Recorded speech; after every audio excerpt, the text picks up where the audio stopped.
जो previous class में Young's double slit experiment बताया था, उसमें ब्राइट और डार्क फ्रिंजेस बताया था। वीडियो वगैरह देखा कि नहीं देखा? तो फिर कैसे समझ में आएगा? कुछ समझ में नहीं आएगा। इसे मैथमेटिकली बताया था इंटरफेरेंस, जिसका कि हम लोग मैथमेटिकल ट्रीटमेंट करेंगे, जिसको थ्योरी ऑफ इंटरफेरेंस भी कहते हैं। ये ऑलरेडी कल के क्लास में भी एक्सप्लेन कर दिया था। ये इनफैक्ट टॉपिक है सुपरपोजिशन ऑफ वेव्स। इसमें दो वेव होते हैं। एक वेव को डिस्प्लेसमेंट के फॉर्म में सपोज y1 लिखा और दूसरे वेव को y2 लिखा। ये दोनों वेव सेम डायरेक्शन में सेम फ्रीक्वेंसी से ओवरलैप कर रहा है। कांस्टेंट फेज डिफरेंस है। तो उस कंडीशन में एक जगह पर ऐसा होगा कि एम्पलीट्यूड मैक्सिमम होगा, एम्पलीट्यूड का एडिशन होगा तो कंस्ट्रक्टिव इंटरफेरेंस बनता है। जहां पे एम्पलीट्यूड का सब्ट्रैक्शन होता है उसको डिस्ट्रक्टिव इंटरफेरेंस कहते हैं। तो यहाँ पर कुछ टर्म्स है जो हमने कल के क्लास में प्रीवियस क्लास में बता रखा था कि जैसे y is equal to a sine omega t, तो ओमेगा टी जो साइन का एंगल है उसको हम लोग फेज कहते हैं। ठीक, फेज डिफरेंस को फाई से रिप्रेजेंट करते हैं। तो जैसे मान लो कि एक वेव इक्वेशन है y1 is equal to a1 sine omega t, y2 is equal to a2 sine omega T plus phi. तो दोनों का डिफरेंस ले लोगे तो फेज डिफरेंस आएगा। पाथ डिफरेंस को डेल्टा से रिप्रेजेंट करते हैं। पाथ डिफरेंस और फेज डिफरेंस में एक रिलेशनशिप होता है कि हम लोग इसको जो पहले हम लोगों ने पढ़ा उसी को यूज करते हैं कि जैसे यहाँ पर फेज हम लोग फाई लिखते हैं omega t minus k x. यदि हम इसको एक्स के साथ डिफ्रेंशिएट करेंगे तो ये माइनस के आता है। तो यहाँ पर ये delta phi is equal to K को कहते हैं propagation constant 2 pi by lambda into delta X. तो delta phi phase difference 2 pi by lambda into path difference कहलाता है। तो ये पाथ डिफरेंस को यदि लिखोगे तो क्या बन जाएगा? Lambda by 2 pi into phase difference. तो ये सब टर्म आपको जान लेना है। ठीक इसी में यदि हम फाई को वैल्यू लिख रहे हैं omega t minus k x और इसको डिफ्रेंशिएट कर दे विद रिस्पेक्ट टू टाइम, तो ये ओमेगा आएगा। इसका मतलब जो फेज डिफरेंस है delta phi omega 2 pi by t into delta t, मतलब टाइम का डिफरेंस। तो ये रिजल्ट आ जाएगा। यही रिजल्ट यहां पर लिखा हुआ है। तो यहां पर देखो पाथ डिफरेंस का वैल्यू लिख दिया lambda by 2 pi into phase difference. इसी तरह से टाइम डिफरेंस का value delta t is equal to t by 2 pi into phase difference. अब उसके बाद यहां पर हम लोग रिजल्टेंट एम्पलीट्यूड निकालेंगे।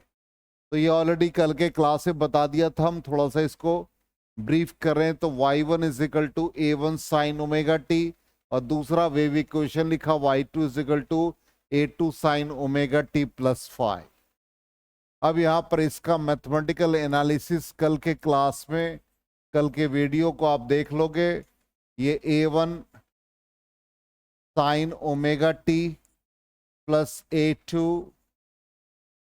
Sign omega T plus five, इन दोनों वेव इक्वेशन को ऐड करके हम लोगों ने रिजल्टेंट एम्पलीट्यूड निकाला था। वो आया था a1 square plus a2 square plus 2a1 a2 cos five, और इंटेंसिटी के फॉर्म में आया था i1 plus i2 plus 2 root i1 i2 cos five. इसका मतलब दोनों एक्सप्रेशन में कॉस फाई बड़ा इंपॉर्टेंट फैक्टर है। तो हम लोगों ने कल के क्लास में कहा था कि यदि कॉस फाई का वैल्यू 1 हो जाएगा तो quantity will be maximum. 1 cos का 2n पाई होता है। जहां पर n का value 0, 1, 2, 3 and so on. n का वैल्यू 0 डालोगे तो cos 0 1 हो गया।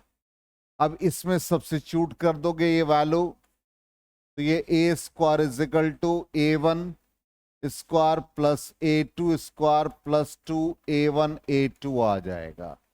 इसका मतलब ये A1 प्लस A2 का होल स्क्वायर बन जाएगा। तो एम्पलीट्यूड क्या आ गया? A1 प्लस A2 का होल स्क्वायर। अब इसी को हम यदि मैक्सिमाइज करना चाहें तो हम एम्पलीट्यूड को इक्वल कर दें, सपोज A0, तो मैक्सिमम वैल्यू क्या देगा एम्पलीट्यूड का?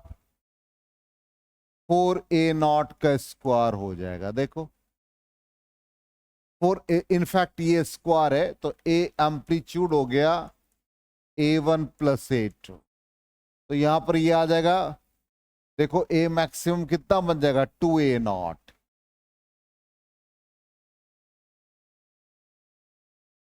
कितना आया? यही है ना वैल्यू? चेक करो। अरे ए एम्पलीट्यूड बन गया A1 square plus A2 square plus 2A1 A2 cos phi, बना ना? तो फाइनली ए का वैल्यू क्या आ गया? A1 plus A2। और यदि एम्पलीट्यूड दोनों इक्वल हो गए तो 2A0। ठीक, इसी तरह से इंटेंसिटी वाले में डाल दो तो क्या बन जाएगा इंटेंसिटी? जल्दी से बता दो। I इजिकल टू क्या बनेगा? I1 plus I2 plus 2 root I1 I2। इसका मतलब ये रूट I1 प्लस I2 का होल स्क्वायर।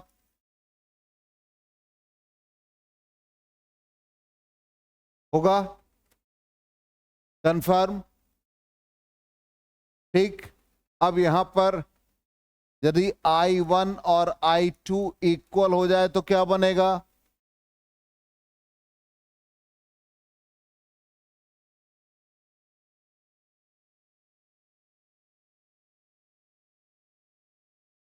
अरे मैक्सिमम यदि इक्वल कर दोगे तो ये मैक्सिमम इंटेंसिटी क्या बनेगा?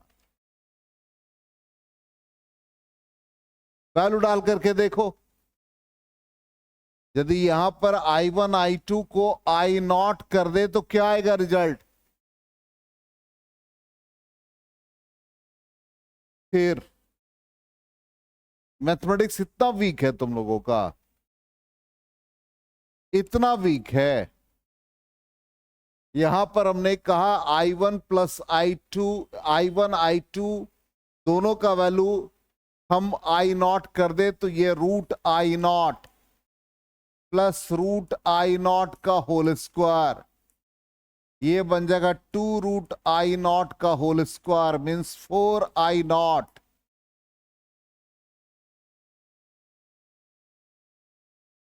आया समझ में? तो ये कब आया? जब मैक्सिमम हो रहा एम्पलीट्यूड और मैक्सिमम इंटेंसिटी। इसको नोट करो।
हो गया?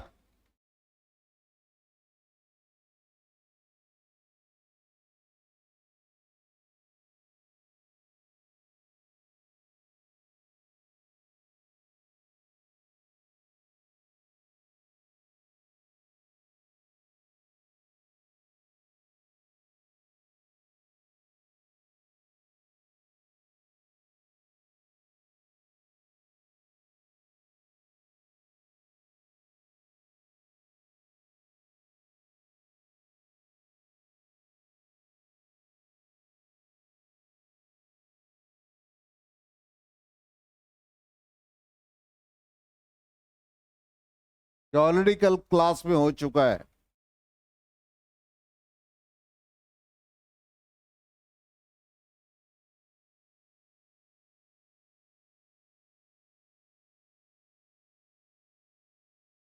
यहां पर आई मैक्सिमम का वैल्यू 4I0।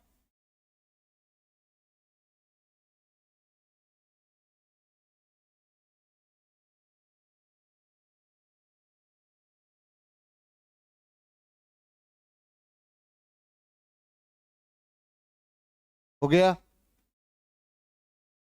अब इसी कंडीशन को मिनिमम पे आ जाओ, तो cos फाई का मिनिमम वैल्यू लो। cos फाई का मिनिमम वैल्यू -1।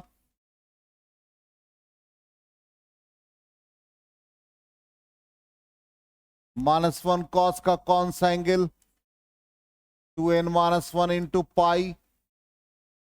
n का वैल्यू 1 से स्टार्ट करेंगे, 1 2 3 एंड सो ऑन। तो 5 बन जाएगा 2n-1 इंटू पाई। अब ये वैल्यू डालो a में, तो ये क्या बन जाएगा? a1 - a2। a1 square plus a2 square plus 2a1 into -1 means a1 - a2 का होल स्क्वायर। तो a is equal to a1 - a2। इसमें डालो इंटेंसिटी में, क्या बनेगा? √I1 - √I2 का होल स्क्वायर बन गया। अब आ जाओ मिनिमम, फिर वैसे ही a1 is equal to a2 a0 कर दो, तो a मिनिमम कितना आएगा? 0। I मिनिमम क्या आएगा? ये भी 0।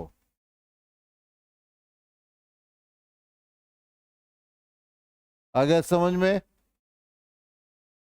अरे दोनों न्यूमेरिकल वैल्यू सेम है तो 0 नहीं आएगा।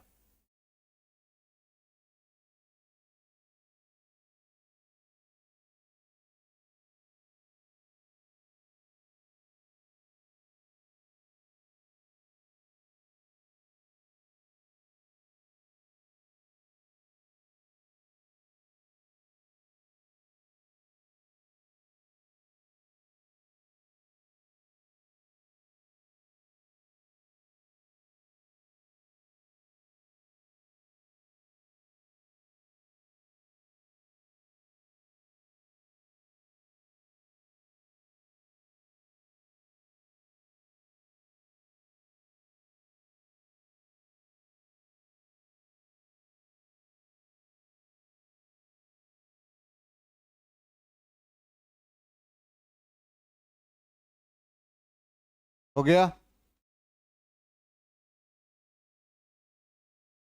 अब यहां पर ये कंडीशन हम लोग निकाल लेंगे। cos फाई का मैक्सिमम और मिनिमम वैल्यू मिल गया।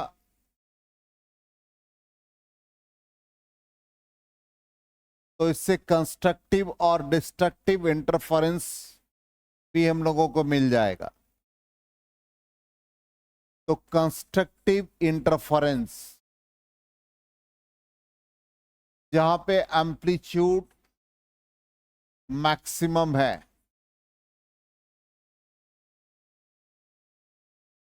तो हम लोगों ने मैक्सिमम के लिए फाई कितना निकाला? 2n पाई।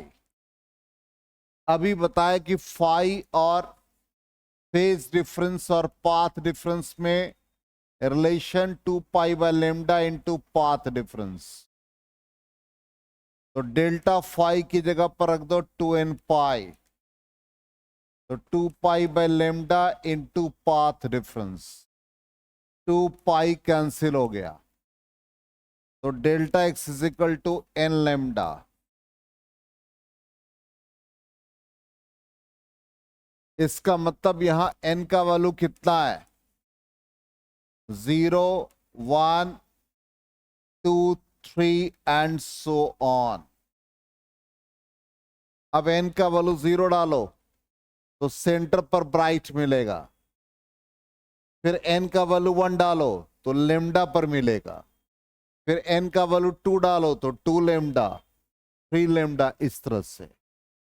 इसी तरह से यहां पर देखो क्या कंडीशन है, 2n-1 पाई, 2n-1 पाई कंडीशन है, तो इसके लिए हम लोगों को डिस्ट्रक्टिव इंटरफेरेंस मिलेगा।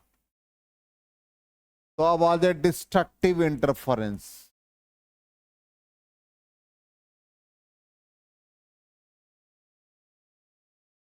तो डिस्ट्रक्टिव इंटरफेरेंस के लिए फाई हम लोगों ने निकाला 2n-1 into pi. Phase difference का वैल्यू सब्स्टिट्यूट कर देंगे और पाथ डिफरेंस निकालेंगे। तो यहां पर ये 2n-1 pi is equal to 2 pi by lambda into path difference. तो पाथ डिफरेंस कितना आ गया, 2n-1 लेमडा बाई 2। ये एक फॉर्मूला बन गया जिसमें n का वैल्यू 1, 2, 3 एंड सो ऑन। अब n का वैल्यू 1 डालो तो लेमडा बाई 2 पर मिलेगा डिस्ट्रक्टिव इंटरफेरेंस, जिसको हम डार्क फ्रिंज कहते हैं। तो ये सब दिमाग में रखना कि सेंटर पे मिलेगा, तो सेंटर मान लो ये सेंटर है, तो सेंटर पर मिला ब्राइट। उसके बाद लेमडा बाई 2 पर मिलेगा डार्क, फिर ब्राइट से लेमडा पर मिलेगा ब्राइट, फिर नीचे आ जाएंगे तो डार्क बीच में, फिर ब्राइट। ऐसे पैटर्न मिलता जाएगा, क्योंकि ये डिस्टेंस हमारा लेमडा 0 है, या लेमडा बाई 2 है, ये लेमडा है, ये भी लेमडा बाई 2 है, और ये लेमडा है। आ गया समझ में? चलो नोट कर लो इसको।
हो गया?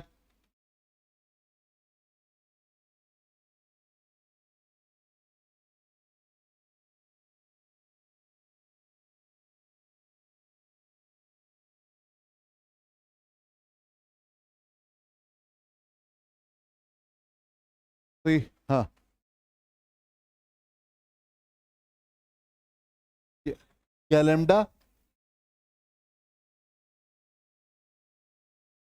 ये क्या है, n का वैल्यू 0,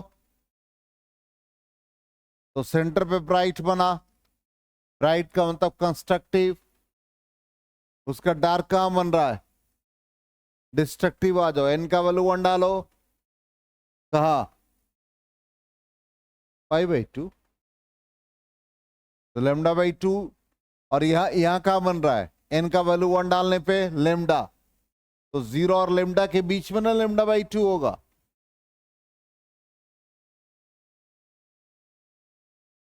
ये तुम्हारा डार्क का कंडीशन है, ये तुम्हारा ब्राइट का कंडीशन। अब आगे समझ में, या अभी भी दिक्कत है?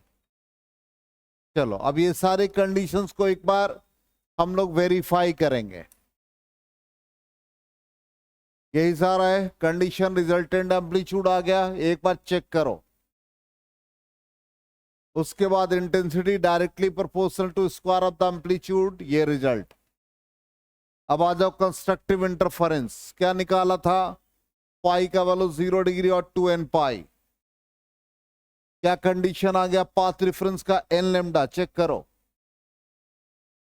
n का वैल्यू 0 1 2 3, लेमडा 0 पर, लेमडा पर, 2 लेमडा पर, 3 लेमडा पर आ गया। रिजल्टेंट एम्पलीट्यूड मैक्सिमम कब होगा? दोनों बता दिया, जब A1 A2 को A0 माना। अब इसका इंटेंसिटी क्या आ गया मैक्सिमम? देखो 4I0 मिल गया। अब आ जाओ सेकेंड सेगमेंट में, डिस्ट्रक्टिव इंटरफेरेंस। डिस्ट्रक्टिव इंटरफेरेंस में चेक करो, पाई क्या आ गया? 180 डिग्री, 2n-1 इंटू पाई। ठीक, पाथ डिफरेंस क्या आ गया? 2n-1 lambda by 2। Resultant amplitude क्या आ गया? 0, जब A1 और A2 को A0 के इक्वल किया, और रिजल्टेंट इंटेंसिटी ये आ गया। आ गया समझ में? ये पूरा थ्योरी ऑफ इंटरफेरेंस का पार्ट खत्म हो गया। अब आप लोग प्रीवियस वीडियो को देख करके यहां तक कंप्लीट करो, क्योंकि जो फ्रिंज विड्थ है वो सारे कॉन्सेप्ट को मिला करके फ्रिंज विड्थ का एक्सप्रेशन है। तो यहां तक कंप्लीट करके आइए, तो नेक्स्ट क्लास में उसको कराएंगे। ठीक है?